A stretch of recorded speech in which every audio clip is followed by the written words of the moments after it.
ভগবতে বাসুদেবায়। ওম নমো ভগবতে বাসুদেবায়। কৃষ্ণ। প্ৰথম অধ্যায় পদ মঙ্গলাচৰণ ঋষিৰ প্ৰশ্ন আৰু ব্যাস নাৰদ সংবাদ। এই বৈকুণ্ঠৰ পাইভক্তৰ বাপ বান্ধৱ আই মাতৃক, আজি আমি যে আৰম্ভ কৰিছো, কৰিবলৈ চেষ্টা কৰিছো, এয়া প্ৰভু ভগৱন্তৰ মুখ নিশ্চিত বাণী। যি বাণী আমি শ্ৰীমদ ভাগৱত ৰূপে আমি শুনি আছো। এই ভাগৱত ক'ৰ পৰা কেনেকৈ আহিল আপোনালোকে নিশ্চয় জানে, তথাপি মই আপোনালোকক চমুকৈ একাষাৰ কৈ আমি মংগলাচৰণলৈ আগবাঢ়িম। তাৰ আগতে কওঁ যে আমি যি মহান উদ্দেশ্য আগত ৰাখি আজি ভাগৱত চৰ্চা কথন মথনৰ যি প্ৰয়াস কৰিছো, এই প্ৰয়াসটো সঁচাই অতি উত্তম প্ৰয়াস। আৰু এটা কথা, আমি যেতিয়া এই পবিত্ৰ মঠপুৰ নামঘৰত উপস্থিত হৈ ভগৱত বৈষ্ণৱসকলৰ সান্নিধ্য পাইছো, সেইটো আমাৰ বাবে গৌৰৱৰ কথা, সৌভাগ্যৰ কথা। আজি আমাৰ বাবে এটা পবিত্ৰ দিন, উত্তম দিন। কিয় উত্তম দিন, কিয় পবিত্ৰ দিন, আমি সেই কথাটো জানিব লাগে। আমি সদায় জন্মৰ পৰা মৃত্যুলৈকে অহৰহ জীৱন সংগ্ৰাম কৰিছো। হকে বিহকে, ভালে বেয়াই অনেক কৰ্ম কৰি আমি জীৱন পাঠ কৰিছো।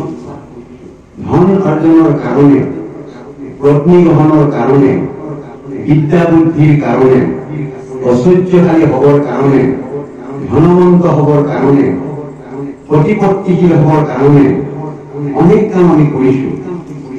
কিন্তু সেই সকলোবিলাক কামৰ ওপৰত এটা কাম বা কৰ্মই আমাৰ শিৰত অৱস্থান কৰি থাকে, কিন্তু সেই কামৰ প্ৰতি আমি সজাগ নহওঁ, সচেতন নহওঁ, ধ্যান নিদিওঁ। কি কাম সেইটো? যি ভাগৱত আমি পঢ়িবলৈ আগবাঢ়িছো, এই ভাগৱত বৈকুণ্ঠৰ হয়, বৈকুণ্ঠৰ অন্ততৰ হয়, য'ত আমি বিচৰা মতে আমি বাঞ্ছিত মনোকামনা আৰু ফল পাওঁ, তাকে কয় কল্পতৰু। শ্ৰীৰাম জয় জয় কৃষ্ণ কৃপা ময় মহেশ্বৰ, যাৰ আজ্ঞা শিৰে বহে ব্ৰহ্মাহলি হৰ। মৎস্য কুৰ্ম আদি অংশ অৱতাৰ, ঈশ্বৰ কৃষ্ণ কোটি কোটি নমস্কাৰ।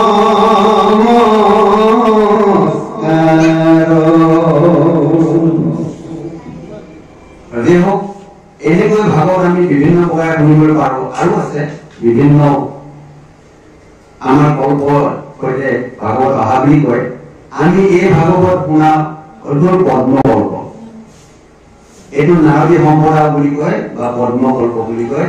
সেইমতে ভাগৱত আহি এতিয়া আমি সুকমুখে ভূমিত বিদিত, অৰ্থাৎ সুকমুখে ভূমিত কৰিলে। কিন্তু ইয়াক লিখিত ৰূপ দিলে কোনে? ব্যাসে। এই ভাগৱতক লিখিত ৰূপ দিলে মহামুনি ব্যাসে। ব্যাসো হল ভগৱানৰ অৱতাৰ। কাৰ অৱতাৰ? সত্যৱতী। ব্যাসৰ নামে ভজা সত্যৱতী নহয়। দেখিলে হা ভজা আতি অল্পমতী, ব্যাসৰ নামে ভৈলা সত্যৱতীৰ সন্ততি, দেখিলে হা ভজা ভৈলা অল্পমতী।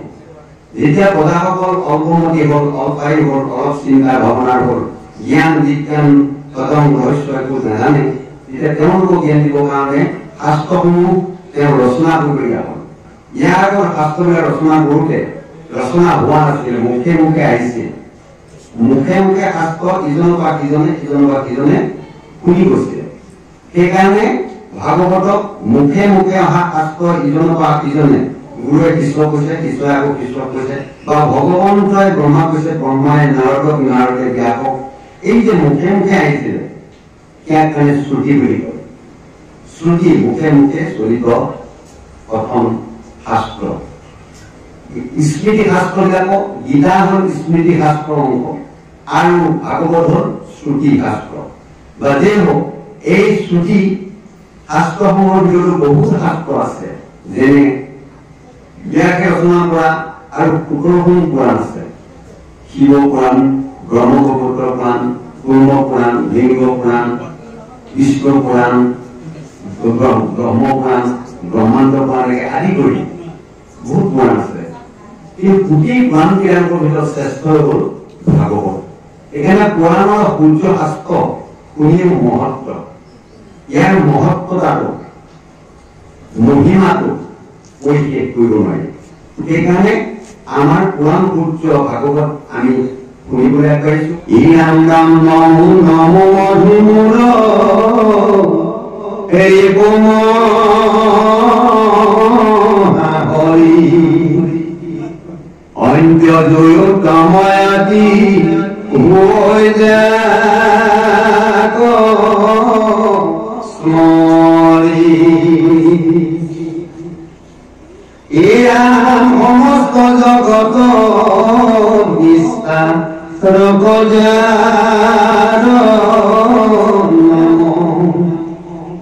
হেনয় কৃষ্ণ কৰো সহস্ৰ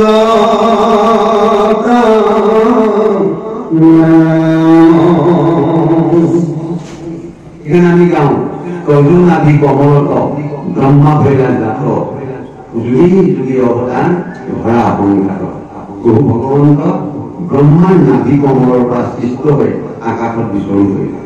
তাৰপিছত গৈ ব্ৰহ্মাই একো কোৱালি নাপায় আহি আকৌ পদ্ম নদী ভিতৰত সোমায়, আকৌ ওলাই। এনেকৈ তেওঁ 1000 বছৰ ঘূৰি কৰি থাকিলে। তাৰপিছত তেওঁ তাতে থাকি মাত্ৰ এইটোকে ক'লে যে তপ তপ তপ এই ক্ষেত্ৰবিলাকহে পালে। তাৰপিছত ভগৱন্তই ভাবিলে যে মই ব্ৰহ্মাক এতিয়া দায়িত্ব দিব লাগিব, জ্ঞান দিব লাগিব, ভক্তি দিব লাগিব, জগত সৃষ্টি কৰাৰ মই উপায় দিব লাগিব। তেতিয়া দিলে আৰু তেতিয়াই তেওঁ আধা বয়স হ'ল। আমাৰ যেনেকৈ আমি মানুহবিলাক 100 বছৰ কৰ্মায়ু আছে বুলি কৈছে, কৰ্মায়ু 100 বছৰ হ'ব পাৰে, কিন্তু যেতিয়া আমাৰ 50 বছৰ যাব তাৰ আধা যোৱা বুলি কয়। ঠিক কৰ্মায়ু হিচাপে ব্ৰহ্মাৰ 100 বছৰ যদি আছিল, তাৰ আধা বয়স তেওঁ তেনেকে ঘূৰি গ'ল।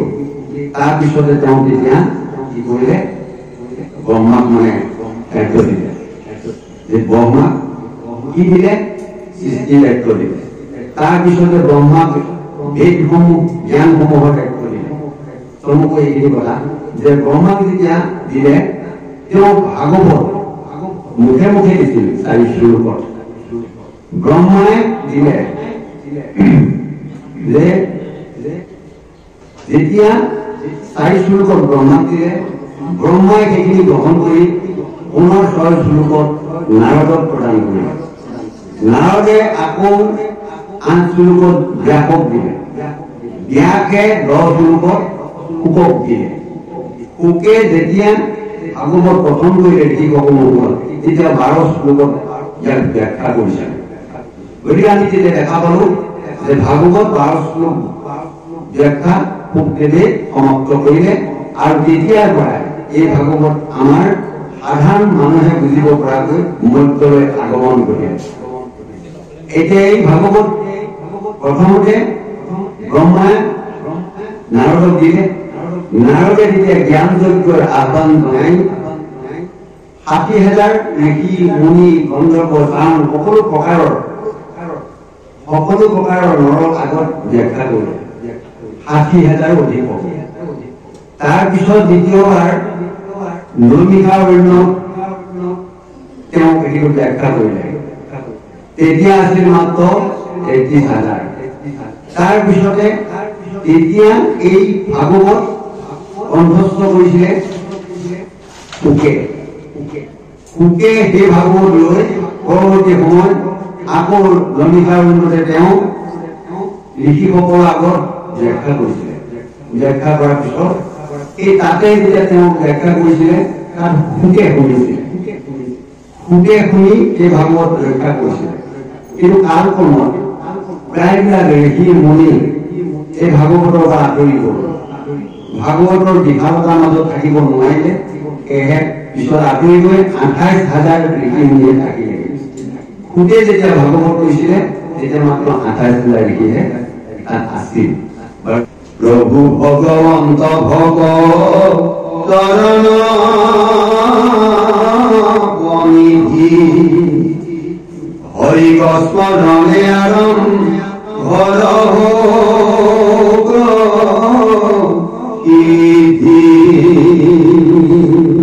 কৃষ্ণ। সেইকাৰণে ভাগৱতত আমি যেতিয়া ভাগৱতৰ পদে পদে গৈ থাকো, শব্দই শব্দই গৈ থাকো, দুলৰি ছবি লেচাৰি ছন্দই ছন্দই গৈ থাকো, তেতিয়া কি পাম? ঈশ্বৰৰ কথা পাম, তেওঁৰ গুণানুকীৰ্তনৰ কথা পাম, নামৰ কথা পাম। সেইকাৰণে আমি এটা কথা ভাবিব লাগিব যে এই নাম ক'ৰ পৰা আহিছিল? বৈকুণ্ঠৰ পৰা। বৈকুণ্ঠ ক'ত থাকে? আমাৰ শাস্ত্ৰই কৈছে আমি য'ত বাস কৰিছো তাৰ তলত ৭ পাতাল আছে, তল, অতল, দ্বিতল, সুতল, মহিতল, তলাতল, পাতাল। তাৰ ওপৰত আছে মহি, স্বলোক, ভূলোক, জন লোক, তপলোক, ব্ৰহ্মলোক। তাৰপিছত আছে বৈকুণ্ঠ। তেতিয়াহ'লে কিমান বৈকুণ্ঠ কিমান ওপৰত আছে? ১৪ ভুৱনৰ ওপৰতে বৈকুণ্ঠ আছে বুলি কৈছে। সেই বৈকুণ্ঠ থকা প্ৰভু ভগৱন্তই যেতিয়া আছিল অসমতে আছিল, তেওঁৰ লগত কোনো নাছিল। থাকি থাকি তেওঁ ভাবিলে মই এতিয়া সৃষ্টি বাতৰি মেলিব লাগিব, কি সৃষ্টি কৰিম? প্ৰথমতে তেওঁ দেহাৰ পৰা মায়াত বাস কৰিলে। মায়াত বাস কৰি তেওঁ বাওঁফালৰ পৰা মায়াক স্বজন কৰি দিলে। সেইখনে হ'ল আমাৰ বিনোদন আৰু এৰি থকা আমাৰ এই পৃথিৱীখন, এই জগতখন, মায়াময় সংসাৰখন এই প্ৰভু ভগৱন্তৰ পক্ষৰ বাওঁফালৰ পৰা সৃষ্টি। তাৰপিছত তেওঁ তত্ত্ববিলাক সৃষ্টি কৰিলে, তাৰপিছত মহত্তত্ব সৃষ্টি কৰিলে, তাৰপিছত অনবাদী ঋষিসকলৰ সৃষ্টি কৰিলে, তাৰপিছত দেৱতাসকলৰ সৃষ্টি কৰিলে, তাৰপিছত মনুষ্যসকলৰ সৃষ্টি, এনেকৈ আহি থাকে। কিন্তু সেইখিনি কৰিবলৈ যাওঁতে তেওঁ ব্ৰহ্মাক দায়িত্ব দিলে। ব্ৰহ্মাই কি কৰিলে? সৃষ্টি বাতৰি মেলিব। তেতিয়া তেওঁ ভাবিলে যে মোৰ নাভি কমলৰ পৰা মই ব্ৰহ্মাক স্মৰণ কৰিলেহে মই ভবা গোটেই সৃষ্টিখিনি কৰিব পাৰিব। তেতিয়া ব্ৰহ্মাক সৃষ্টি কৰিলে নাভি কমলৰ। আৰু মহাশ্ৰুতি শিৰৰত্ন ভাগৱত আমি পঢ়িবলৈ কৰিছো। গতিকে আমি সন্মুখত এটা ভক্তিভাৱ আগত ৰাখি শুনিব লাগিব। যদি অকণমান ভক্তিভাৱ আগত নাথাকে তেতিয়াহ'লে গোটেই ৰাতি দিন যদি আমি ভাগৱত শ্ৰৱণ কৰোঁ তেতিয়াহ'লে তাৰ পৰা আমি ফলটো নাপাওঁ। ফলটো হোৱা কাম আমি কৰিব লাগিব যে ভক্তিভাৱ যেতিয়াই লৈ আমি ইয়াত পঢ়িম তেতিয়া তাৰ ৰসটো অবিৰতভাৱে আমাৰ হৃদয়ত প্ৰৱেশ কৰি গৈ থাকিব। ভক্তিটো কি? এই আমাৰ সাধকসকলে কৈছে ভক্তি ভজ যোগ কীৰ্তিন বৈদ্য যুগৰ ভক্তি শব্দটো নিষ্পন্ন হৈছে। ভজ মানে ভজা, কাক ভজা? কৃষ্ণ ভজা।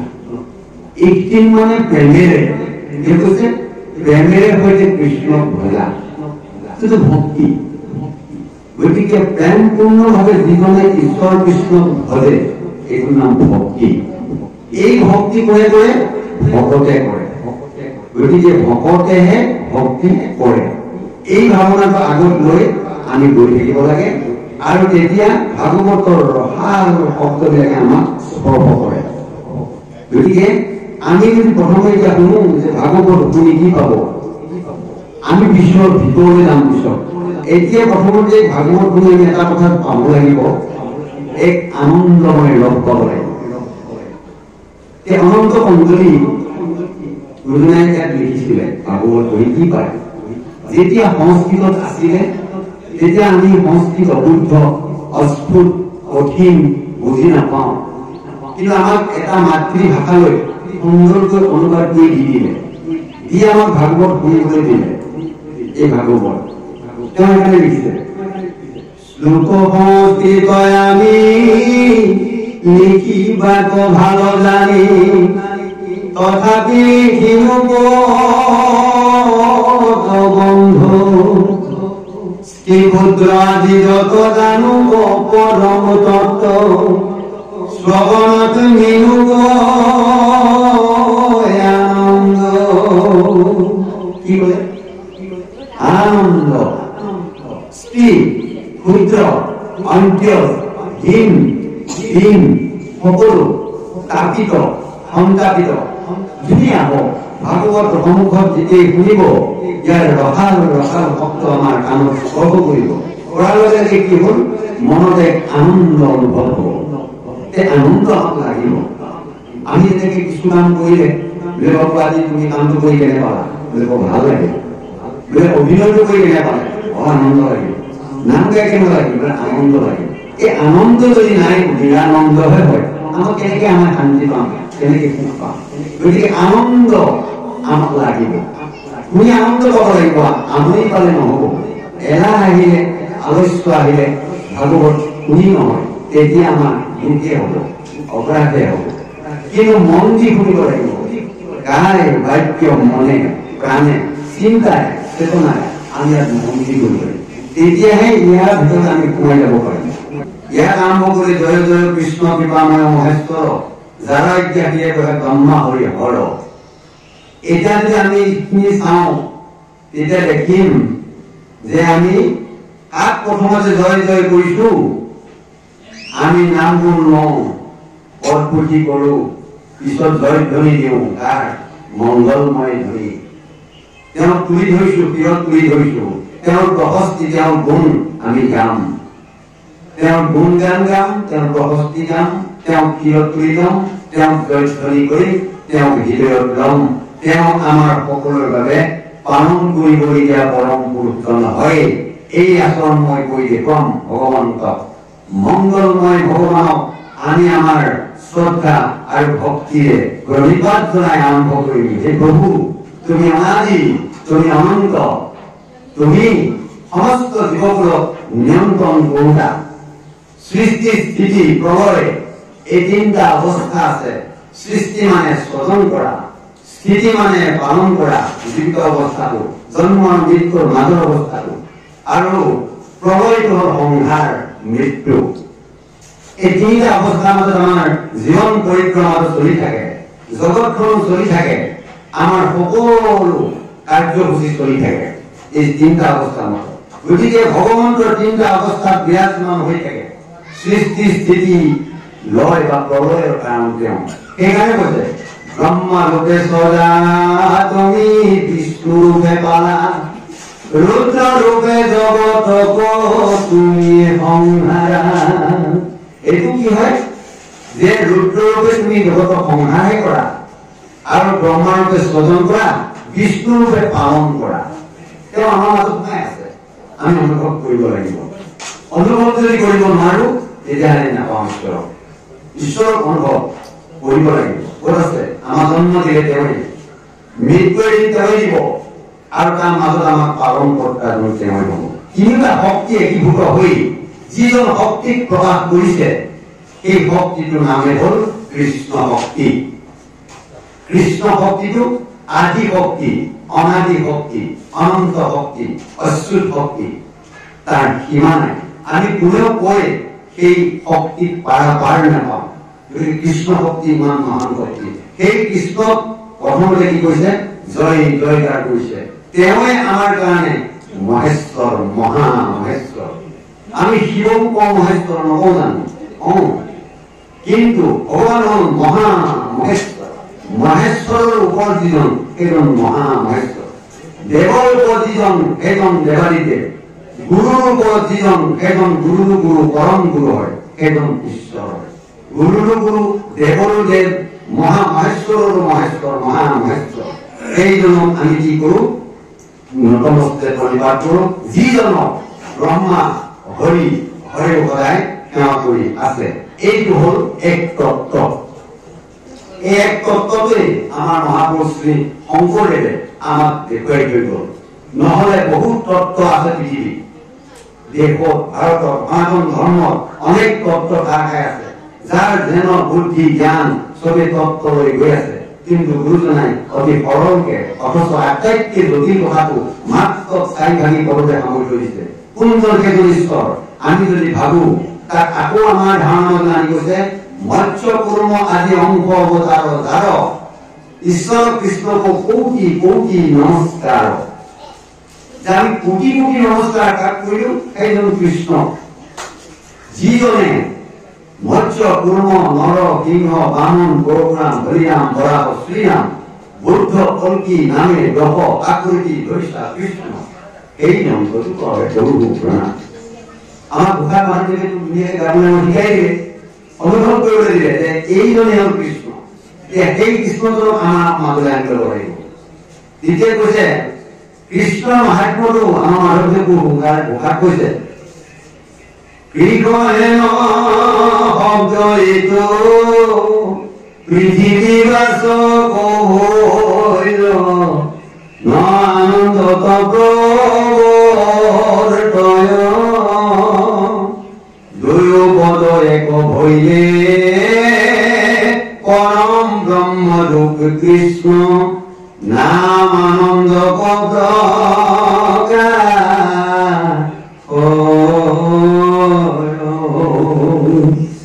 মাধৱদেৱ পুৰুষে আমাক ধুনীয়াকৈ বুজাই দিলে যে কৃষ্ণ নামটোৰ ইমান পাৰ্থক্য আছে। চাওক, কৃষ্ণ শব্দটো পৃথিৱীবাসক, এই ভূ, এই সত্তা, এই ভেটি আমাৰ মূল হয় কৃষ্ণ। কি শব্দটোতে সেই গোটেইখিনি সামৰি দিলে। তিনি প্ৰলুপ্ত কৃষ্ণ শব্দটো সামৰি দিলে। স্বৰ্গ মৰ্ত্য পাতাল ভূ সত্তা স্থিতি ভেটি জীৱ আধাৰ, আমাৰ যিটো শক্তি হয়, গোটেই আধাৰ শক্তিটো হ'ল কৃষ্ণ। তাৰপিছত আহিলে ন আনন্দ প্ৰৱৰ্তয়। আনন্দময় ব্ৰহ্ম হিচাপে আমাৰ মাজত তেওঁ বিৰাজ কৰি আছে। সেইকাৰণে ভগৱানৰ নাম কি হ'ল? আনন্দময় ব্ৰহ্ম। সৎচিত আনন্দ ব্ৰহ্ম। সৎ তেওঁ সৎ হয়, চিত চেতনাটো, আনন্দময় আত্মা।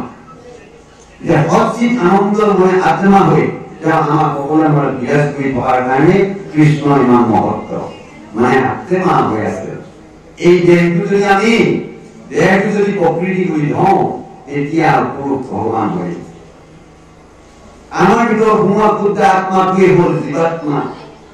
সেই জীৱাত্মা শত সহস্ৰ জীৱাত্মা যেতিয়া থাকে, সেই জীৱাত্মাসমূহক একীভূত কৰি যিজন প্ৰাণ সঞ্চাৰ কৰি আমাক সমস্ত জীৱকুল প্ৰাণী মাতৃ ধাৰণ কৰি আছে, সেইজনে হ'ল পৰম ব্ৰহ্ম কৃষ্ণ। এনেকৈ যদি আমি চমুকে বুজি লওঁ, তেতিয়াহে আমাৰ সহজ হয়। কিন্তু সেইখিনি কথাকে ইয়াত কৈছে, সেইজন ঈশ্বৰ কৃষ্ণ মই কোটি কোটি নমস্কাৰ জনাইছো। যিজন ভগৱন্তই মধু নামৰ দৈত্যবিলাকক বধ কৰিছিলে, সেইজন ভগৱান যাৰ নাম ললে নিষ্কুল বিলাক, নিষ্কুল বিলাক, অধম জাতি বিলাক পবিত্ৰ হব পাৰে। কাৰ নাম ললে? সেইজন ঈশ্বৰৰ নাম ললে বুলি কৈছে ভাগৱত। সেইকাৰণে আমি এই কথাটো বেছি প্ৰাধান্য দিওঁ।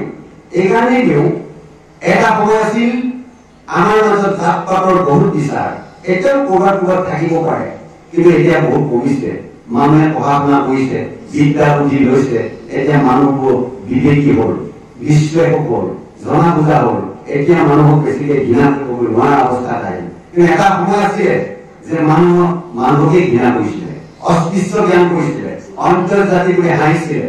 তেতিয়া সেই নিষ্কুল বিলাকক এই নিপুৰ এইটো পৰিৱৰ্তন কৰি বা এইটো মুখৰ পোৱালি, এইটো মিচিং পোৱালি, এইটো জামুং পোৱালি, এইটো গাৰো পোৱালি, এইটো ৰাভা পোৱালি, এনেকে মানুহে ক'বলৈ লৈছিল এটা সময়ত। তাত শ্ৰদ্ধা নাছিল। এতিয়া আহি কেনেকে বুজিল? মানুহে ভাগৱত বুজিল, এতিয়া শাস্ত্ৰ বুজিল, জ্ঞান বুজিল।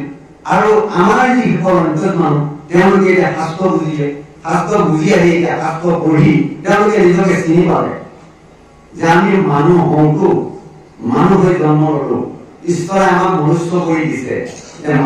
আন আন জীৱৰ লগত মানুহ একেই একেই, মানে মধ্যমো একেই, ভয় আছে আৰু খাদ্যাভাস সকলো একেই। তাত একো পৃথক নাই মানুহ। কিন্তু মানুহৰ কি আছে? জ্ঞান আছে, বিবেক আছে। সেইকাৰণে বিদ্যা বুদ্ধি মানুহক দি দিলে। সেইকাৰণে মানুহ এতিয়া মানে বাকী জীৱবিলাক, ইতৰ জীৱবিলাকতো মানুহে মোক যে মানুহে অৱজ্ঞা কৰে। কিয় কৰে বাৰু? মই নিজকে বুজি ল'ব লাগিব যে মোৰ খাদ্যাভাস বেয়া নেকি? মোৰ স্বভাৱ চৰিত্ৰ বেয়া নেকি? মোৰ চাল চলন বেয়া নেকি? মোৰ ব্যৱহাৰটো বেয়া নেকি? মই একো কথা নাজানো নেকি? জানিবলৈ ইচ্ছা নাই নেকি? মই সকলোকে মান্যতা দিব নাজানো নেকি? মোৰ জ্ঞান নাহে নেকি? মোৰ বুদ্ধি নাই নেকি? মোৰ বিদ্যা নাই নেকি? মোৰ বিবেক নাই নেকি? আছে। এতিয়া বুজি পালে, পাই নিজক চিনি পায়। যেতিয়া শাস্ত্ৰ অধ্যয়ন কৰিবলৈ ল'লে, পদ পুথি পঢ়িবলৈ ল'লে, ঈশ্বৰৰ নাম ল'বলৈ ল'লে, তেতিয়া বাকী সকলে যিসকলে আমাক অৱজ্ঞা কৰে বুলি ভবা গৈছিল, সেই সকলে ভাবিবলৈ ল'লে তেওঁলোক দেখোন এতিয়া আগৰ মানুহটো বুলি কথা নাই। বিদ্যা বুদ্ধি শিক্ষাই নামে গুণে ভকতিয়ে আমাৰ ততটো বেছি হৈ গ'ল। এই ভাৱনাটো তেওঁলোকে আহিছে। আহি পেলাই তেতিয়া তেওঁলোকে সন্মান দিবলৈ ল'লে। তেতিয়া সেইকাৰণে কৈছে, সেইটো কোনে কৰিলে? আমাৰ নাম লোৱা ভকতেহে পাৰে। কোনে? ঈশ্বৰ কৃষ্ণক যিজনে চিন্তা কৰে, তেওঁৰ গুণনাম শ্ৰৱণ কীৰ্তনৰ মাধ্যমেৰে ভকতি সাধনা কৰি এখন সংস্কাৰপূৰ্ণ সমাজত বসবাস কৰিবলৈ আগবাঢ়ি যায়, তেওঁ সেই অঞ্চল সকলো উত্তমলৈ গতি কৰিব পাৰে। গতিকে সমস্ত জগতখনে যাৰ চিন্তা কৰি এই সংসাৰৰ পৰা নিস্তাৰ পাব পাৰে, সেইজন কৃষ্ণক মই আকৌ সহস্ৰ কোটি নমস্কাৰ কৰো বুলি হেনয় কৃষ্ণক কৰো সহস্ৰ প্ৰণাম। সমস্ত জগত নিস্তাৰ যাৰ নাম, নিস্তাৰ মানে তৰাটো কথা কৈছে, তৰি যোৱাৰ কথা কৈছে। ই তৰি যোৱাৰ বহুত কথা। তাৰ ভিতৰত আমি এটা কথা আলোচনা কৰো যে আমি এতিয়া জন্ম ললো মানুহ হৈ পেলাই, কিন্তু যদি মানুহ হৈ মনুষ্যত্বৰ কাম নকৰো, মই যদি গাহৰিটোৰ দৰে যদি আচৰণ কৰো, কুকুৰৰ দৰে যদি আচৰণ কৰো, শিয়ালৰ দৰে আচৰণ কৰো, গাধৰ দৰে আচৰণ কৰো, তেতিয়া মই পুনঃ আকৌ সেই যোনিত জন্ম ল'ব লাগিব। শাস্ত্ৰই কৈছে যে যোনে যিটো ভাৱনাত থাকি প্ৰাণ ত্যাগ কৰে সি সেইটো জন্ম ল'ব লাগিব। ভগৱান শ্ৰীকৃষ্ণ অৰ্জুন গীতাত সেইটোকে কৈছে যে যোনে যি ভাৱনা কৰি দেহ ত্যাগ কৰে, কৰ্ম কৰি ত্যাগ কৰে, দেহ ত্যাগ কৰে, সেইমতে তেওঁ জন্ম ল'ব লাগিব। গতিকে আমি যাতে পুনঃ মানুহ হৈ আকৌ যাতে পশু পক্ষী হ'ব নালাগে, সেই কথাটো আমি ধ্যান ৰাখিব লাগিব। কাৰণ কিয়? মনুষ্য জন্ম পোৱাটো বহুত কোটি কোটি ভাগ্যহে মনুষ্য জন্ম পোৱাৰ। গতিকে যাৰ আছে পুণ্য সংখ্যা সিজনে পাতে কাণ কৃষ্ণ কথা। এই কৃষ্ণ কথাত কাণ পাতিবলগীয়া হ'লে আমাৰ অত্যন্ত পুণ্য লাগিব। পুণ্য নহ'লেতো আপুনি বা আপোনাৰ ইয়াত বহিব নোৱাৰে, আইগৰাকীও বহিব নোৱাৰে। ইয়াত পুণ্য অকমান আছিল, ক'ত আছিল? আগতো আছে, নাইকিয়া নহয়। এইটো প্ৰাৰব্ধ জন্ম আগৰ যিটো কি কৰ্ম, তাতো সেই পুণ্য সোমাই থোৱা মানে আছে। ইয়াত আহিছে কৌটি কৌটি জন্মে যাহাৰ ইয়াত আছে মহাপুণ্য ৰাখি। শাস্ত্ৰ কৈছে কৌটি কৌটি জন্মে যাহাৰ ইয়াত আছে মহাপুণ্য ৰাখি, সিহি কদাচিত মনুষ্য হৈ ভাৰতবৰ্ষে আহি। মনুষ্য জন্ম হ'বলৈ হ'লে পুণ্যটো নালাগিব জানো? পুণ্যটো লাগিব। পুণ্য থাকিলে মনুষ্য জন্ম। কৌটি কৌটি জন্মে যাহাৰ ইয়াত আছে মহাপুণ্য ৰাখি, সিহি কদাচিত মনুষ্য হৈ ভাৰতবৰ্ষে আহি। সেইটো কাৰণে আমি পুণ্য আছিল কাৰণে মনুষ্য হ'ব পাৰিলো আৰু মানুহ হলো। এতিয়া যদি মানুহ হৈ আমি যদি মনুষ্যত্ব কাম নকৰো, মানুহ হৈ যদি আমি ঈশ্বৰক চিনি নাপাওঁ, ঈশ্বৰৰ নাম নলওঁ, ঈশ্বৰ ভক্তি নকৰো, ভকতক ভক্তি নকৰো, গুৰুক শ্ৰদ্ধা নকৰো, তেতিয়াহ'লে কি হ'ম? আমি আকৌ পশু হ'ম। সেইকাৰণে কৈছে মানৱী জনম লৈ হৰিক নভজিলা অৱশ্যে হৈবে ভাই তৃণ তৰুশিলা। এইটো কৈছে এতিয়া মানৱী জনম লৈ পুনৰ যদি হৰিক নভজা তেতিয়াহ'লে পুনৰ তৃণ তৰু লতা হৈ জন্ম ল'ব লাগিব বুলি আমাক কৈছে। কম ডাঙৰ কথা কৈছে নেকি? আমি আকৌ তৃণ তৰু হ'ব লাগিব নেকি? হ'ম নেকি?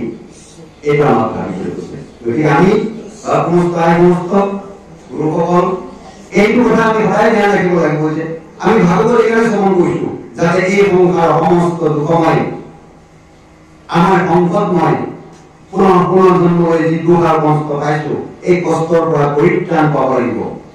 পৰিত্ৰাণ পোৱাৰ উদ্দেশ্য আগত আছে। আমি মৃত্যুমুখী মানুহ হওঁ, আমি মৃত্যুমুখী মানুহ, কোনো নমৰা মানুহ নহয়। আমি সদায় জীয়াই থাকিবলৈ অহা নাই, আমি মৰিবলৈ আহিছো। কিন্তু মৰাৰ আগত আমাৰ দায়িত্ব আছে, কৰ্তব্য আছে। সেইকণ যিমান সময় আমি পাওঁ সেইকণ আমি সৎ ব্যৱহাৰ কৰিব লাগে। এইটো শাস্ত্ৰে আমাক কৈ আছে যে কোনো মনুষ্য জন্মটো তুমি সাৰ্থক কৰি যাব লাগিব। এই কালটো কৰিবাই, পৰকাল কৰিব লাগিব। এই কথাটোৱে শাস্ত্ৰে আমাক বাৰম্বাৰ কৈ আছে যে তুমি অকল ইহকালৰ কথা চিন্তা কৰিলে নহ'ব, পৰকাল চিন্তা কৰিব লাগিব। মই যাতে পুনৰ পৰকাল দুঃখগ্ৰস্ত নাপাওঁ প্ৰভু, তুমি তোমাৰ চৰণ তলত তোমাৰ হৃদয়ৰ মাজত মোক ঠাই দিবা প্ৰভু বুলি মই ভগৱন্তক ক'ব লাগিব। মই তেওঁক ক'ব লাগিব, মোৰ অন্তৰে ক'ব লাগিব, মোৰ হৃদয়ে ক'ব লাগিব, মোৰ মনে ক'ব লাগিব, মোৰ বুদ্ধিয়ে তেওঁক নিশ্চয় কৰি ক'ব লাগিব তুমি মোৰ চিত্ত হয়, বৃত্তি হয়, প্ৰৱৰ্তক হয়, তুমি নাথ মই নাথ চৰণ সত্ৰৰ ছায়া জ্ঞাদুৰ কৰা মায়া কৰা দয়া প্ৰভু ভগৱন্ত এইবুলি কৈছে ভগৱন্ত। গতিকে এই এনেধৰণৰ যিবোৰ আমাৰ ভক্তিমূলক কথা সেইখিনি আমি আগত ৰাখি যিমানেই শ্ৰদ্ধাযুক্ত ভাৱে শ্ৰদ্ধা সহকাৰে আমি এইবোৰ শুনিম সিমান আমাৰ হৃদয়ত প্ৰেম ভক্তি বীজ ৰোপণ হ'ব। সেই বীজ এদিন গহ্বৰকৈ বাঢ়ি এগৰাকী সুন্দৰ বৃক্ষ ৰূপ ল'ব। এই কিবা ভক্তিৰ বৃক্ষ হ'ব। ভগৱানে ক'ত জীয়াব? তাতেহে জীয়াব। য'ত ধৰ্ম নাই, য'ত সত্য নাই, শৌচ নাই, ক্ষমা নাই, দয়া নাই, তপ নাই, তাত ভগৱান থাকিব নেকি? মৰম নাই, স্নেহ নাই, প্ৰেম নাই, প্ৰীতি নাই, তাত ভগৱান থাকিব নেকি? নাথাকে। ভগৱান থাকিব তাতে। সেইকাৰণে টলষ্টয়ে কৈছিলে য'তেই প্ৰেম ততেই ভগৱান। কিন্তু আমি প্ৰেমটো বাদ দিওঁ, আমি ভালেই নাপাওঁ কাকো, আমি হিংসাবাদত থাকো, আমি কুচিবাদত থাকো, আমি নিন্দাবাদত থাকো, পিহুন স্বভাৱ আমাৰ আছে। এই স্বভাৱবিলাক থকাৰ কাৰণে আমি ঈশ্বৰৰ সান্নিধ্য পোৱাটো আমাৰ পলম হয়। কিন্তু যিসকল একান্ত ঈশ্বৰৰ ভক্ত হয় তেওঁলোকে সেইবিলাকৰ পৰা আঁতৰি থাকি নিৰ্মল আৰু শুদ্ধ চিত্তে কেৱল হৰি গুণ নাম শ্ৰৱণ কীৰ্তন কৰি ভকতৰ সংগত থাকি ভকতিৰ অমিয়াৰক পান কৰি নিজকে ধন্য কৰে আৰু কাষৰ পাজৰ সকলোকে ধন্য কৰা সহায় কৰে। গতিকে আমি এইজনক স্মৰণ কৰিব লাগে। আমি ইয়াতে অলপ কথা আছে যদিও আমাৰ মন বুদ্ধিয়ে ঢুকি পোৱাকৈ আপোনালোকক দুই এষাৰ কোৱা হৈছে। সেইজন হৰি স্মৰণে আৰম্ভ হব সিদ্ধি। সেইজনক আমি স্মৰণ কৰিলেহে সকলো সিদ্ধি হ'ব, নহ'লে অসিদ্ধি হ'ব, সিদ্ধি লাভ নহ'ব।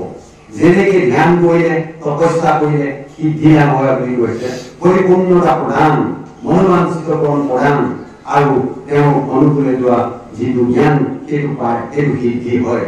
তেতিয়া আমি তেনেকে এই সিদ্ধি পাবলৈ আগবাঢ়ি যাবলৈ এই ভক্তিক আগবাঢ়ি লৈ গুচি যাব লাগিব।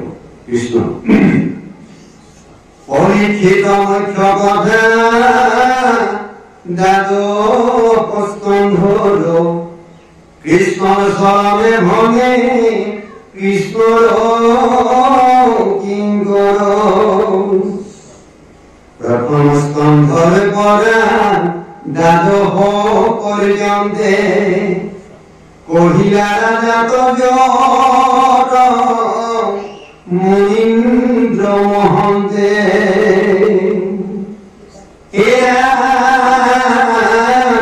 সংক্ষেপ কৰিয়া উঠা ৰিয়া তাৰে হাৰ শিলা কৃষ্ণ চৰিত্ৰ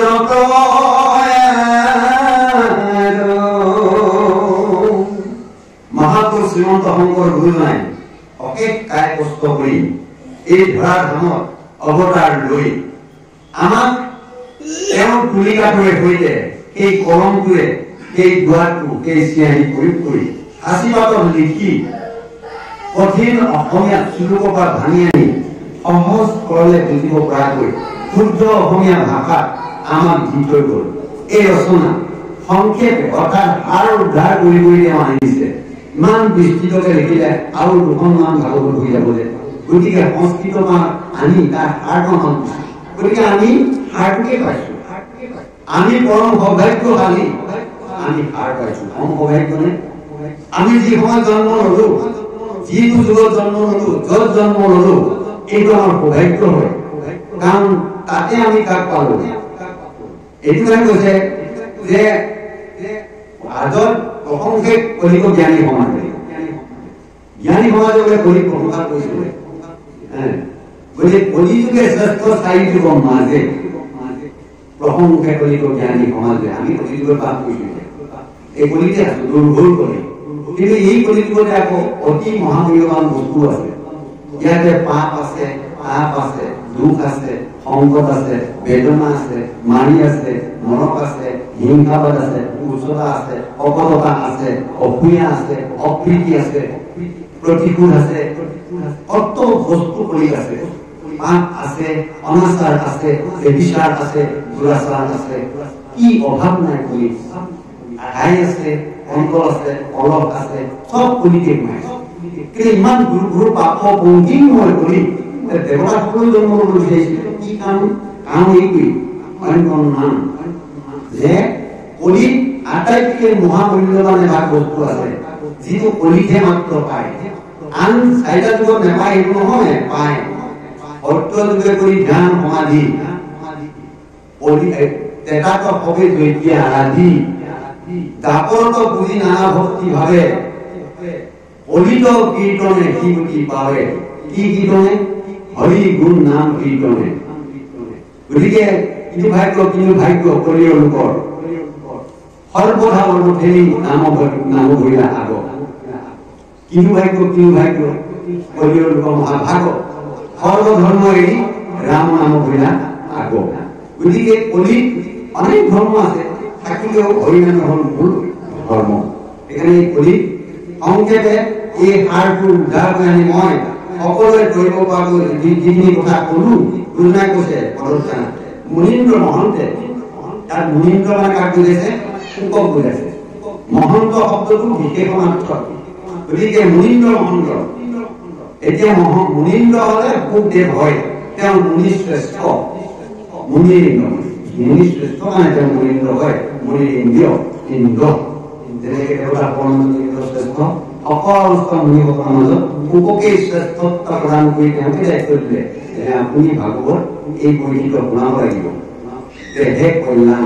গতিকে পৰীক্ষিতেও গুৰু মানি পৰীক্ষিতক লৈছে, লৈ ভাগৱত শ্ৰৱণ কৰিছে। সেই ভাগৱত 52 ভাগে আমাৰ ভক্ত সমাজে বা আমাৰ ভক্তি সম্পূৰ্ণ ব্যৱস্থাটো পঢ়ি শুনি জ্ঞান লৈছে। এইটো তেওঁলোকে কৈ দিছে। গতিকে শংকৰে এই চমুকৈ এই প্ৰয়াস ৰচনা কৰিছে। আঠাই সহস্ৰী বেদত প্ৰধান বিষ্ণুৰ নৈনিক ক্ষেত্ৰ মহাপুণ্য স্থান। মধ্য কৰি পুতক পাতিলা ভক্ত কথা অনুকমে শুনে ভাগৱত কথা। অনুকমী পুত শুনানি পৰম পাতকী কৰি পাইলে নজানি। যিখিনি সময়ত আমাৰ ভাগৱত এনেকৈ আমাৰ মধ্যলৈ অহাৰ অৱস্থাটো পাইছিলে, তাত গোটেই পৰীক্ষিতক কৈছিলে। কিন্তু সেইটো আমি পাইছো, সেই যেতিয়া কলিযুগ আৰম্ভ হৈছিল তাৰ আগত সেইটা আমি অকণমান আগত আলোচনা কৰি গৈছিলো যে 28 সহস্ৰী বেদটো পাৰ্য পুতক গুৰু মানি কোনে ভাগৱত। এজন দেহপুৰীয়া ফুট আছিল, ফুট কৰি মানুহ ফুট। তেওঁ একেবাৰে নিখিন মানুহ আৰু সঁচাকে পৰিচয়ে থকাই লাভ বিলাস একো নাই, কিন্তু অন্তৰখন শুদ্ধ নিৰ্মল আৰু জ্ঞান গম্ভীৰ, সাগৰৰ দৰে গম্ভীৰ তেওঁ স্বভাৱ। কিন্তু তেওঁক নাজানিছিল কোনো। যেতিয়া এই 28 ফুটক পোকে যেতিয়া ঋষিসকলক ভাগৱত কৰিছিল, তাৰপিছত পুনৰ আকৌ পৌলক ঋষিয়ে পৌলক ঋষিক মানে কথাটো ক'বলৈ দিছিল। যিহেতু তেতিয়া তাৰ আগত সুধিছিলে কৈছিলে যে এতিয়া ভাগৱত মইতো ক'লোৱেই আৰু তোমাৰ এইবাৰ তোমালোকৰ মাজৰ পৰা এজনে ভাগৱত শ্ৰৱণ কৰাব লাগে। এতিয়া কোনে কোনে পাৰিব বুলি সুধিলে সকলোৱে ক'লে যে নাই মইতো 2 স্কন্ধ যেনে পাৰিম, এজনে ক'লে মই 3 স্কন্ধমান পাৰিম, এজনে ক'লে মই 4 স্কন্ধমান পাৰিম নেকি। এনেকে ভাগে ভাগে সকলো উত্তৰ দিলে 5 স্কন্ধ ভাগৱতকে ব্যাখ্যা কৰিব নোৱাৰে। তেতিয়া সুধিলে বোলে তুমি যদি আপোনাৰ কৃপা হয়, গুৰুৰ কৃপা হয়, ঈশ্বৰৰ কৃপা হয়, সন্তৰ আশীৰ্বাদ হয়, ভগৱন্তৰ হৃদিস্থিত হয়, মই চেষ্টা কৰিম। মানে পাৰিব আৰু চোৱাচোন কিমান ভাৱ যে কুটকুলীয়া এজন মানুহ, নিষ্ঠুৰ এজন মানুহ বুলি তাক অযোগ্য কৰিছিল। সেইজন মহা মহা সাধক ঋষি বুলি সকলো তাক কৈয়ে থাকে। তাক যদি ফুটে ভাগৱত শুনিছিলে তেওঁ বনবাদী ঋষিসকল বনক বদলি আপোনাৰ নিষ্ঠা মানি পৰম পাঠকি কৰি পাই থাকে জানি, গতিকে বনবাদী ঋষিসকলেও যেতিয়া ঘৰ আছিলে তেওঁলোকে এই ভাগৱত শ্ৰৱণ কৰিছিলে। তাৰপিছত তেতিয়া কলি প্ৰৱেশ হৈ যাব, কলে প্ৰৱেশৰ সময় হৈছে সেই মুহূৰ্তৰ এইটো কথা। কিয়নো এতিয়া কলি পাতকে আহি আমাক চুইছেহি, গতিকে ইয়াৰ নিষ্ঠাৰ উপায়টো আমাক লাগে। আৰম্ভিৰ যজ্ঞ আমি অহস্ৰ বৎসৰ হোমত ধুমে ধূম্ৰবৰ্ণ হৈল কলে বৰ, যিটো কৰ্ম কৰো এত নাহিকে বিশ্বাস, আপোনাৰ আয়ুক কৰিও ব্যৰ্থে নাহ। আমার সম্প্রতি তুমি চিন্তিও কহিত, পরায়ুক পান কৃষ্ণ চরিত্র অমৃত, পরম ঈশ্বর কৃষ্ণ দেবনারায়ণ, তানে মহাভক্তি তু শ্রবণ কীর্তন, ইহাঙ্কন জানিয়ান কর্ম করি মর, কয়ু কৃষ্ণ কথা পুত সুখে যেন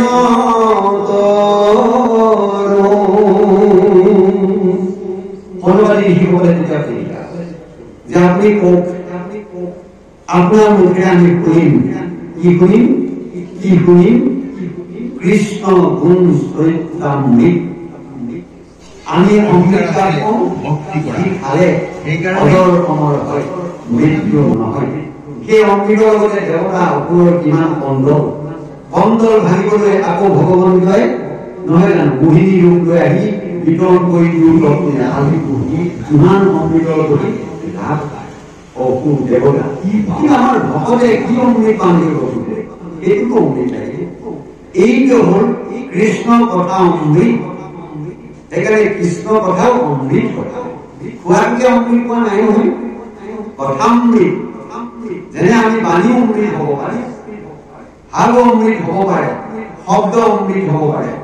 যেতিয়া মধুময় ভাৱে কয়, প্ৰেমযুক্ত ভাৱে কয়, মৰম সনা মাতেৰে কয়, অমৃত নহয় বোলে তেওঁৰ কথাখিনি শুনি মই একেবাৰে বেয়া কৰো, খঙে ৰাখেহে কয়, কাণটো বিন্ধি গল নকয় জানো। কিন্তু যেতিয়া তেওঁ বিধিকে কব নাহিলে শুনি ভাল লাগিলে, আপুনি ভালেনে, কৃষ্ণৰ পৰা আপুনি গলেনে, আহিলেনে, ভালে আছেনে, এইবোৰ অমৃত পালে নহয় জানো। গতিকে আমাৰ ভকতৰ শব্দবিলাক অমৃতময় বাণী বোলে প্ৰকাশ হয়। গতিকে আমাৰ ভকতৰ হল অমৃতময় বাণী, সেইটো হল আমাৰ প্ৰয়োজনীয় বস্তু। তাকে মোক শ্ৰৱণ কৰাওক, কাৰণ দেৱদেৱ নাৰায়ণ কৃষ্ণ ভক্তি কৰি পায় এতিয়া ভক্তি কেনেকৈ কৰিব এইটো কথা আহিব নাই নহয় মায়াভাগৰ ভক্তি কৰা লাইনটো আমি কেনেকৈ কওঁ কেনেকৈ কৰিলে ভক্তি হ'ব এনেকুৱাকৈ আমাৰ আহে আহিব নাহা কথা নাই এতিয়া ভকত আহিছে সেৱা কৰিছোঁ নাম গাইছোঁ প্ৰসাদ খাইছোঁ এইবিলাকো ভাবি আছোঁ ইয়াত ভক্তি হৈছে নে নাই নহয় জানো অঁ এইবিলাক ভকতৰ প্ৰতি সেৱা শুশ্ৰূষা আদৰ অধ্যয়ন কিন্তু আমি কৰিব লাগিব সেইবিলাকৰ মাজেৰে আমি ভক্তি পাওঁ কিন্তু শাস্ত্ৰই কৈছে যে ভক্তি কৰিবলৈ যোৱা মানুহে প্ৰথমতে কি কৰিব লাগিব আজি এই গুৰুসকল এই বাপসকল বহিছে কিয় বহিছে যে ভাগৱত শ্ৰৱণ কৰোঁ বুলি কৈছে শাস্ত্ৰ শ্ৰৱণ কৰোঁ বুলি কৈছে এইটো প্ৰথম ধাপ প্ৰথম আহিছে বহিছে আৰু শুনিবলৈ বিচাৰিছে তাৰপিছত যেতিয়া শুনি শুনি হৃদয়গত হ'ব অন্তৰ্গত হ'ব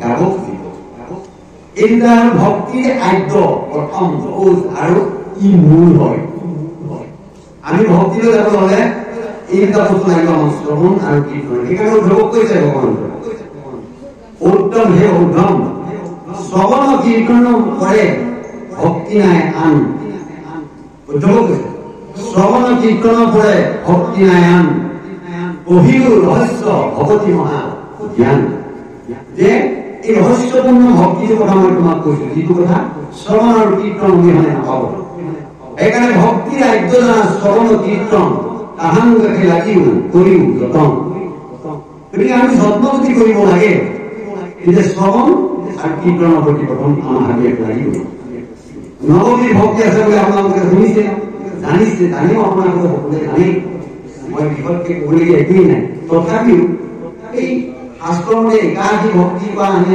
নৱবিধ ভক্তি শ্ৰেষ্ঠ এতিয়া আমাৰ ভাগৱতৰ গোটেই নৱবিধ ভক্তিৰ কথাও আছে কিন্তু থাকিলেও ইয়াতে আপোনাৰ ৰুদ্ৰ বায়ন গীত বিভৎস সকলো সোমাই কাৰুণ্য প্ৰেম ৰস যিমান আছে শৃংগাৰ টিংগাৰ সকলো সোমাই আছে কিন্তু শ্ৰৱণ কীৰ্তন এই মাধ্যমেৰে যিটো আমাক ভক্তি দিলে সেইটো কি ৰস নটাৰ ভক্তি ৰস নটা ৰসৰ ওপৰত থকা ভক্তি ৰস গতিকে ভাগৱতত আমাৰ নৰসতে সমাপ্ত হোৱা নাই ভাগৱতৰ দশম যি ৰস সেইটো এটা আছে বাকী অন্যান্য শাস্ত্ৰবিলাকত চব নৱৰস আছে বীৰ ভয়ানক ৰুদ্ৰ বিভৎস কৰুণ শৃংগাৰ সকলো ৰস আছে কিন্তু ভাগৱতত ইয়াৰ স্মৃতিকণি আছেই বৰ্ণনাও আছেই কিন্তু ইয়াত আছে ভক্তিৰ কথা প্ৰাধান্য 90-95% ভক্তি কথাহে পৰিপূৰ্ণ আছে বাকীখিনি কাহিনী এটাহে আছে গতিকে গোটেই ভাগৱত প্ৰথম বা শেহলৈকে ভক্তি ৰসেৰে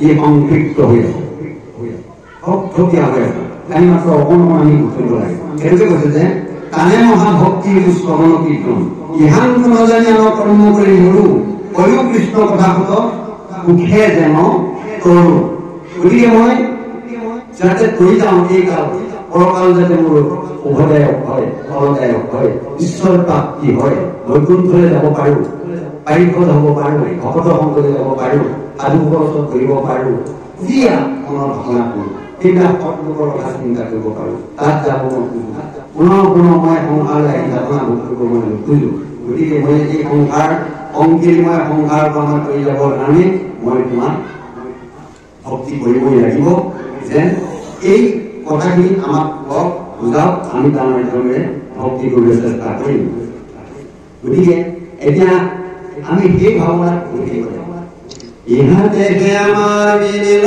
মহাৰংগ তুমি হেন ভগতক ভাগ্যে পাইলো সংগ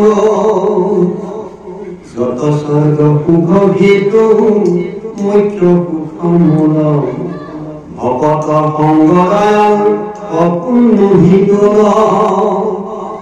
আকাশে সংসৰে ৰবি ৰথ যেন বায়ু সূৰ্যৰ লগতে জগ তৰহৰয়ায়ু ইৰাম নামে ক্ষণ মাত্ৰে যিটো পুনৰ কৃষ্ণ কথা তাৰ বিজ্ঞানৰ জীৱন যায় বিঠা আমাৰ আজি আনন্দ লাগিছে কিয় আজি ভক্তৰ সংগ পাইছো এই সাধুসকলে মোৰ ভক্ত সাধুসকলে সন্ত সাধুসকলে বৈষ্ণৱ এতিয়া বিশেষণযুক্ত ভক্ত গতিকে আমি ভকতক পাইছো সাধুক পাইছো সন্তক পাইছো বৈষ্ণৱ পাইছো নীতি মুনি সকলোকে পাইছো আজি আমাৰ পৰম সৌভাগ্য যে ভক্তৰ সংগ পাইছো আৰু ভক্তৰ সংগত মাত্ৰ ইয়াকে পাই বুলি জানো কি হৰি গুণৰ নামৰ মহা উপকৰ অমৃতময় ফল পায় আমি সেই কথাটো জানিছো হয় আমাৰ ভাগ্য ভাল আমি জানিছো যে আন যিমান ফলেই নাপাওঁ ভক্তৰ সংগত বহা অনুমাত্ৰ সময়কণ আৰু লগত তুলনা নহয় সেইকাৰণে আমাৰ মানুহকে বুজাই কৈছে ভকতৰ সংগ সদা নুগুচুক মুখে গোৱা গুণ নাম কিন্তু ভগৱন্তক মানে কৃপাৰ সাগৰে দুই কোটি মোৰ মনোকামনা তুমি পুৰোৱা কৰি মনত ভক্তৰ সংগ সদা নুগুচুক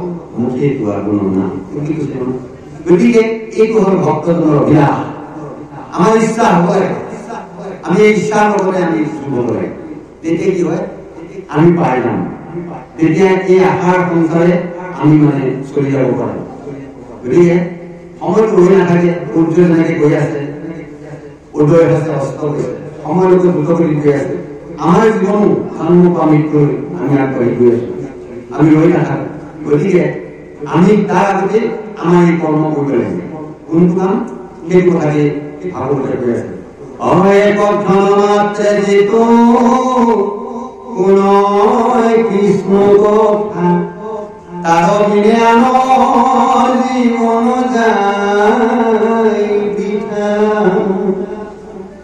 কৃষ্ণ দেৱৰ তিয়াই আমি কৰো কৰ্ম যত তাতো নানা বিঘ্ন আছে জানিও মনত এতেকে পিয়াৰু কৃষ্ণ চৰিত্ৰ শ্ৰৱণ মাত্ৰকে যেন হওঁ কৃত কৃত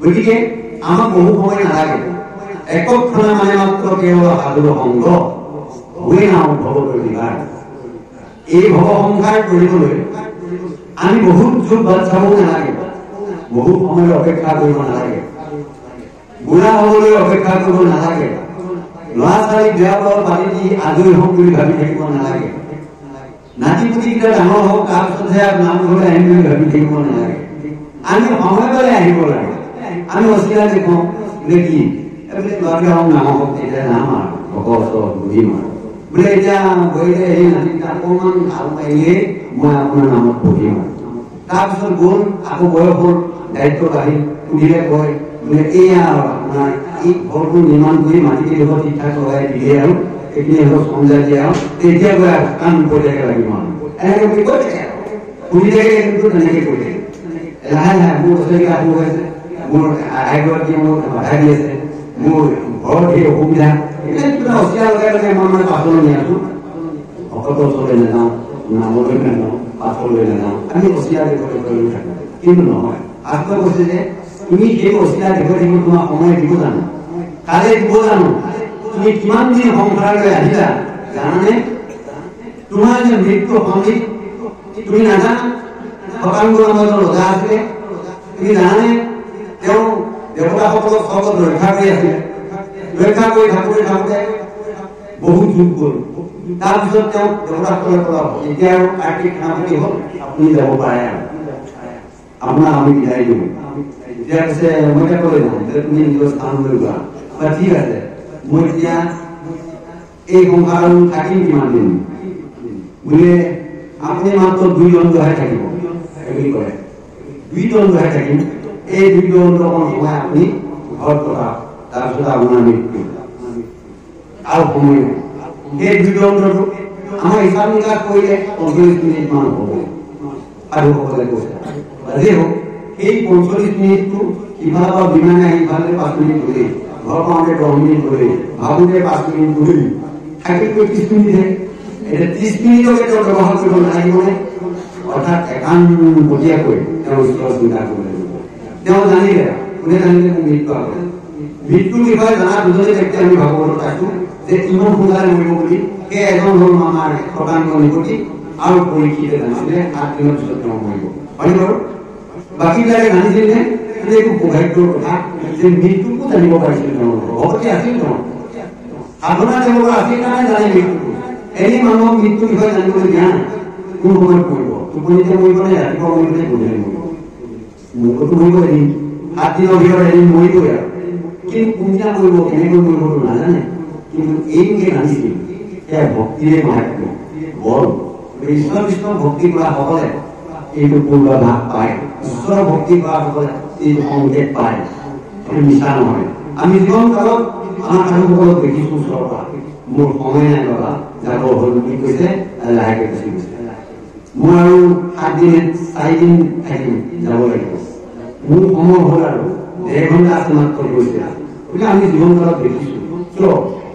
ঈশ্বৰ কৃষ্ণৰ কৃপা, তেওঁলোকে গম পাই গৈছে, অন্তৰাত্মাই সকলি দিছে, তুমি যাব লাগিব, এতিয়া সময় নাই। তেতিয়া এই মুহূৰ্তত যাতে মই ঈশ্বৰৰ নাম অবিৰতভাৱে উচ্চাৰণ কৰিব পাৰো, ল'ব পাৰো ভক্তিভাৱে, এই কথাটো মই যাতে কৰিব পাৰো, সেই দৃঢ়তাটো আনিবলৈ আমাক ভাগৱতে কৈছে যে আয়ুৰ্বেদে গৈ আছে আমাৰ একক্ষণৰ মাজে মাজে যিটো হৰি কৃষ্ণ কথা, তাৰ বিনা আনৰ জীৱন যায় বৃথা।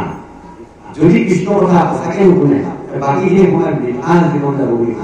যিকোনো সময় কৃষ্ণ কথা শুনে, সেইখনে অমৃতময় কথা হ'ব পাৰে। সেইকাৰণে আমাক আনন্দ মণ্ডলী জনাই ভাগৱততে উপদেশ মানে কৈছে যে এই যুৱকবোৰ তুমি ৰাতিপুৱা পৰা গধূলিলৈকে একদম টকা পইচা ধন ধান গৰু গাই খেতি বাতি মাটি পোচাক পৰিচয় ধন আহৰণ দিয়া লোৱা এই লাগি গৈছে, খৰিয়ে খেৰে মাছে পুঠিয়ে লাগি গৈছে, লাগিলা বাৰু।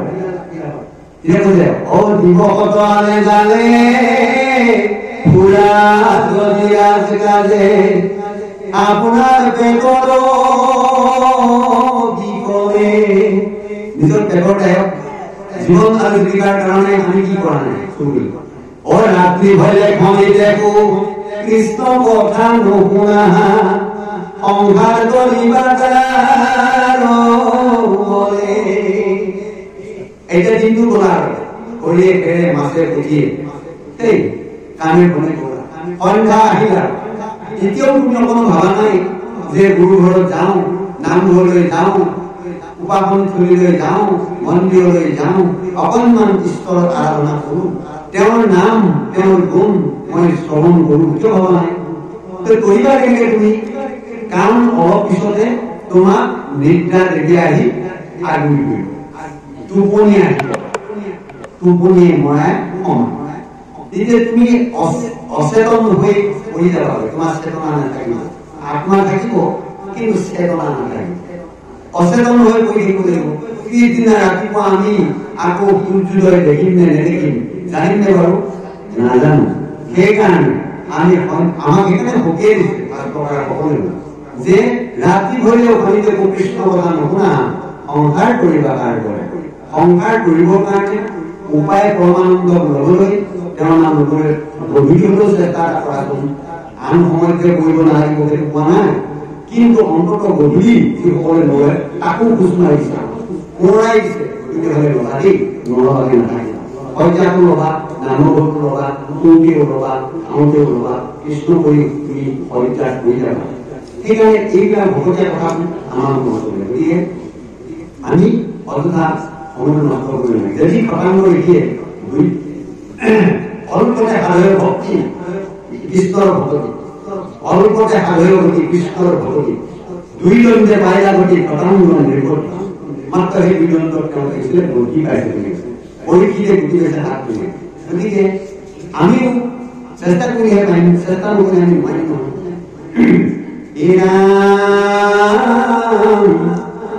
কৃষ্ণ দেৱৰ বিয়াই আমি কৰো কৰ্ম যত,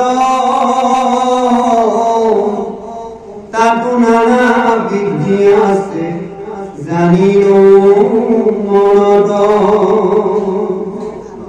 এতেকে বিয়ায়ো কৃষ্ণ চৰিত্ৰ অমৃত, শ্ৰৱণ মাত্ৰকে যেন সংকীৰ্ত কীৰ্তন